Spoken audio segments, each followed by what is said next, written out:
Paulo, servo de Jesus Cristo, chamado para apóstolo, separado para o Evangelho de Deus, o qual antes prometeu pelos seus profetas nas Santas Escrituras, acerca do Filho que nasceu da descendência de Davi, segundo a carne,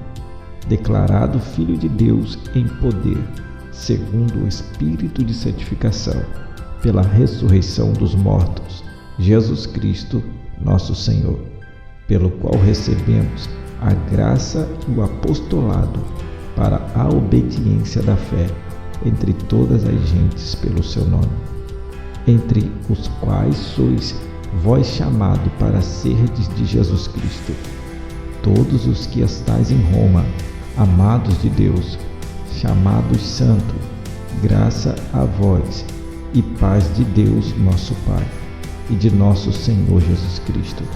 Primeiramente dou graça a meu Deus por Jesus Cristo acerca de vós todos, porque em todo o mundo é anunciada a vossa fé. Porque Deus, a quem sirvo em meu espírito no Evangelho de meu Filho, minha testemunha de como incessantemente faço menção de vós, pedindo sempre em minhas orações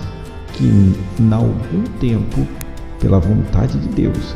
se me ofereça a boa ocasião de ir ter convosco. Porque desejo ver-vos para vos comunicar algum dom espiritual, a fim de que sejais confortado, isto é, para que juntamente convosco eu seja consolado pela fé mútua, assim vossa com a minha. Não quero, porém, irmãos, que ignoreis que muitas vezes propus ir ter convosco, mas até agora não tenho sido impedido, para também ter entre vós algum fruto, como também entre os demais gentios. Eu sou devedor,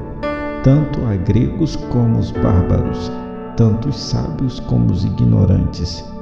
e assim, quanto está em mim, estou pronto para também vos anunciar o Evangelho, a vós que estáis em Roma. Porque não me envergonho do Evangelho de Cristo, pois é poder de Deus para a salvação de todo aquele que nele crê, primeiro o judeu e também o grego, porque nele se descobre a justiça de Deus, de fé em fé, como está escrito, mas o justo viverá pela fé. Porque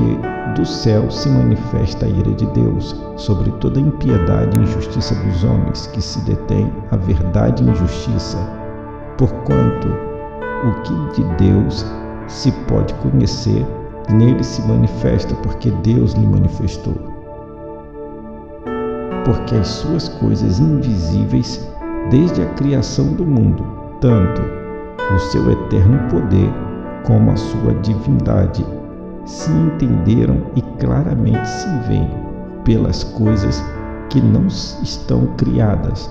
para que estas fiquem inexcusáveis. Portanto, tendo conhecido a Deus, não o glorificaram como Deus, nem lhe deram graças. Antes, em seu discurso, se desvaneceram o seu coração, insensato se obscureceu, dizendo-se sábios, tornando-se loucos, e mudaram a glória de Deus, incorruptível, em semelhança à imagem do homem corruptível, e de aves, e de quadrúpedes, e de répteis. Por isso, também Deus os entregou às suas concupiscências, de seu coração imundícias, para desonrar os seus corpos entre si, pois estes mudaram a verdade de Deus em mentira e honraram e serviram mais a criatura do que o Criador, que é bendito eternamente. Amém. Por isso, Deus os abandonou às paixões infames, porque até as suas mulheres mudaram o uso natural, no contrário à natureza. e semelhantemente também os homens, deixando o uso natural da mulher, e se inflamaram em suas sensualidades uns para com os outros, homens com homens, cometendo torpeza e recebendo entre si mesmo a recompensa que convinha ao seu erro. E como eles não se importaram a ter conhecimento de Deus,